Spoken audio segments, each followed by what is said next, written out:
from the 1890s all the way to the 1930s and 40s, all within just a couple of feet. That's a hunch. Oh, cool. Look at that. What's up, guys? Welcome to Adventure Archaeology. My name is Brandon, and today we're going to be taking our Garrett Atmax metal detector to an antique bottle dump that was used from 1890 all the way into the 1940s. You never know what you're going to find. We found a couple of barber dimes and a token already just by eye, so I can't wait to see what the metal detector will uncover. While we're there, of course, we're going to dig for antique bottles as well. So without any further ado, let's go jump in the hole and see what we can find. So as I was cleaning the bottom of this hole out right here to get ready to metal detect the layer, I accidentally hit that over there. It was already broken into pieces, but as I was moving the pieces out, this right here fell out right into my hand. Tristan got one of these in one of the last videos, and now I've got one, and that is really cool, guys. That's the McCormick and Company bee poison, and this one is in phenomenal condition. As mentioned before, these usually warp pretty bad. Look at that nice triangular shape, and that embossing is just super strong with the bee on it.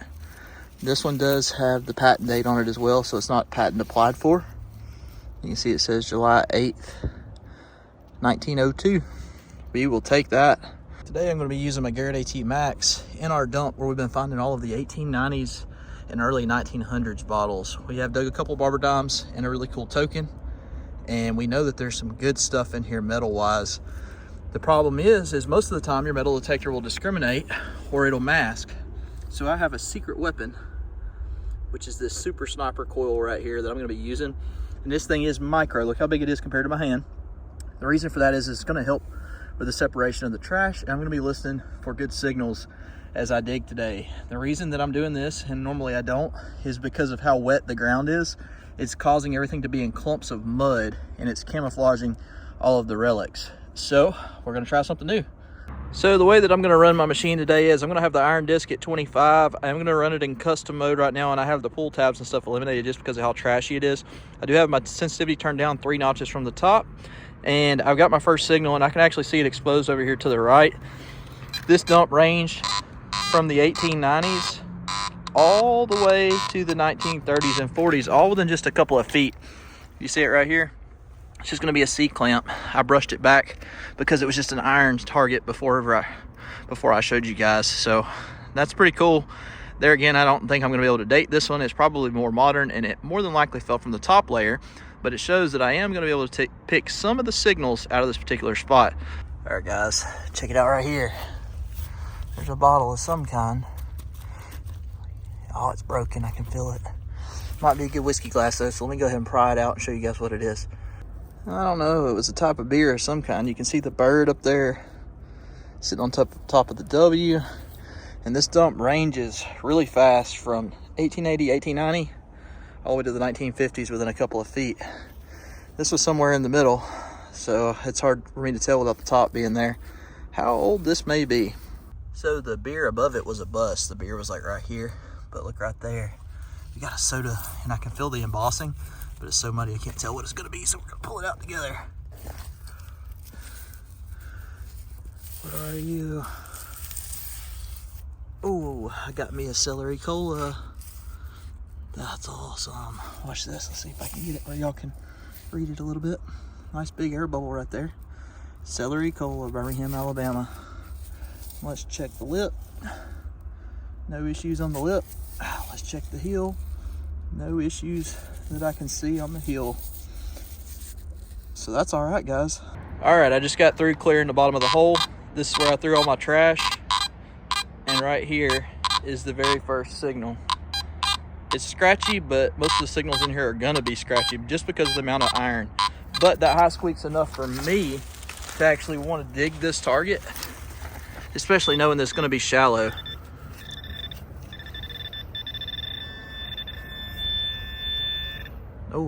Oh, there it is. Looks like a coin. Ah, it's not a coin. It's a tax token. Let's see where it's from now. Let's see if it's Alabama or if it's gonna be Mississippi. I don't know, for whatever reason, I find a lot of Mississippi tax tokens. It might be so roached that I can't tell. Looks like it's gonna be the 1 cent one. And we'll have to clean it up a little bit and see if I can show you guys. Tax tokens are interesting. This is probably from the 1930s though. All right, here we go. Just pulled this big whiskey out right at the water table. I'm gonna look right back behind it. That's a hutch. Oh, big hole. Look at that. I just got another elephant, and I think this is the jumbo. Holy crap. No way. That is a big, big hutch. And I think this is the big one. Ah, which is another variant that we did not have. No chips in the lip. Wow, that's so cool, man. I'll take it. Let's keep it going.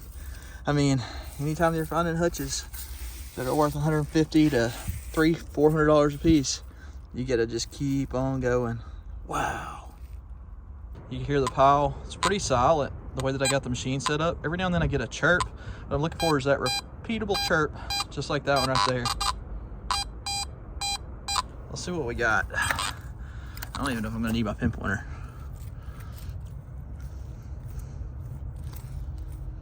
I guess I will, because I don't see it right off. I laid it down. I was being lazy. Didn't want to go get it.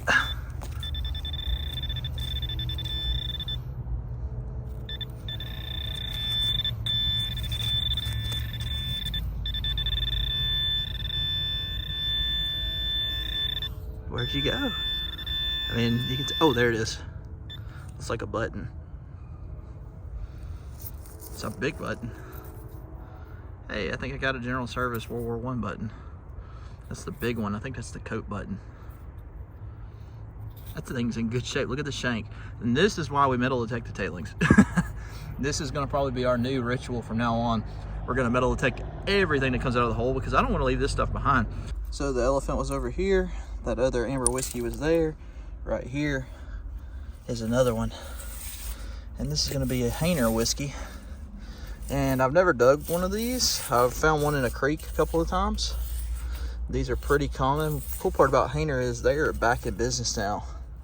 You can see it says Distiller Troy, Ohio. And it looks like this one's in a really, really good shape. Look at that fluted top up there. We will take that all day long, guys. Pretty good shape. We're finally into some whiskeys and stuff. Man, it took us years to get into a dump to find some embossed whiskeys, which is crazy. But Birmingham didn't become incorporated till the 1880s, which is where we did most of our hunting. And we started going outside of Birmingham, and lo and behold, that's where the Birmingham bottles are. Go figure, right? This is a cool one though, guys. We will take it. 1897 patent date. And I got a target right here. 74 to 77. And look what I spotted with my eye right next to it. This isn't what's giving it a target, but there's a stopper hanging out over here. We'll take that. So right around in here is gonna be the target. Instead of being lazy, I'm gonna go ahead and grab my pinpointer, which is on the edge of the hole. And let's see. Yep, right there. Well, I moved it. Oh, there it is. Is that a light bulb bottom? Oh no, that's one of those unlosable stoppers. Some of these are pretty dang decorative, and most of the time they have something stamped in them right around the edge. This one's pretty muddy. We'll have to look it up and see if I can get some info off of it, and that'll also give us a time range. Another pretty cool find that we would not have got without the metal detector. And we got another amber down here, but this is a short neck one. Let's see if it says anything. Oh yeah, it does. These are really cool. This is one of the Duffy malt liquor bottles. And these things are super nice on the embossing. Wow, guys. I'll have to get some of the mud off of it. For some reason, people freak out when you rub a bottle on your pants. They think that the dirt's gonna hurt the glass like it wasn't buried already in the dirt. For those of you that are critiquing us, I'd love to know how many bottles you've dug. Not being rude, it's just crazy to me how many experts are out there. But look at that thing, Rochester, New York, the Duffy Malt Whiskey Company. Let's see how the lip looks, if I don't knock it off. Doesn't look like it's got any damage. Nope, no damage. And no damage on the heel. That's what I'm talking about, guys. It's a whiskey hole and an elephant hole and a poison hole and so much more. All while I'm metal detecting. All right, guys, I just dug this up right here. It was a big iron target, but it was big enough that it sounded good, so I decided to dig it up. And it's either a mule or a horseshoe. Definitely was dumped here more than likely by mules in the 1890s. So just a cool part of the story here. This is a pretty cool little bottle. I don't think I've ever dug one of these. It's a Dr. Thompson's eye water. And it says that it's from New London, Connecticut, I believe. It says Conti. Yeah, Connecticut. That's pretty cool, guys. I always like finding these smalls, even though they may not be the rarest thing. It's fun to find stuff that you've never dug before. So the mud made it so hard to see the bottles today. I rinsed the mud off just where y'all could see them. They still got to go through a final cleaning process, but for y'all to be able to see the embossing on these bottles, I think this is the only way to do it. I like that big air bubble right there. I think it's super cool. So this was the celery cola. There again, very nice bottle. They still have water inside where literally all I did was just rinse the mud off. That Duffy, I can tell that's gonna just be an amazing bottle right there. Super clean already. Here is the Hainer whiskey, which is pretty cool. I was impressed by the metal detector today, though, so that was kind of my focus. So I didn't even spend that much time digging and still got all this stuff. Here's a Pond's extract. I can't remember if I filmed that one or not. We did get the bee poison cleaned. Check this out. Super nice poison bottle. Very excited to have that one. And of course, the elephant was probably the find of the day, and I'm going to show that to you here in just a second. Here is that Dr. Thompson's eye water, all cleaned up. There again, just a really nice little small bottle. We did get a couple of bromo seltzers. So let me show you the elephant now. So here is the elephant hutch after a quick rinse. This thing has not been cleaned. All I did was rinse the mud off of it. I wanted y'all to be able to see how strong the embossing is. This is a really nice bottle for a couple of reasons. One of the main reasons, though, is that this is the jumbo. If you look back here, you can see the DOC 74. This is the largest of the elephant hutches. So I'm very excited to have it. This is also the most valuable of the elephant hutches.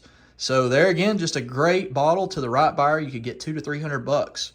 Again, guys, if you're digging these dumps, be sure that you take your metal detector with you. And if you don't have one of those hockey puck coils, I would recommend getting one because it actually found a few relics today. And again, that's probably going to be our new process moving forward, is metal detecting every bit of our tailings to make sure we don't miss anything.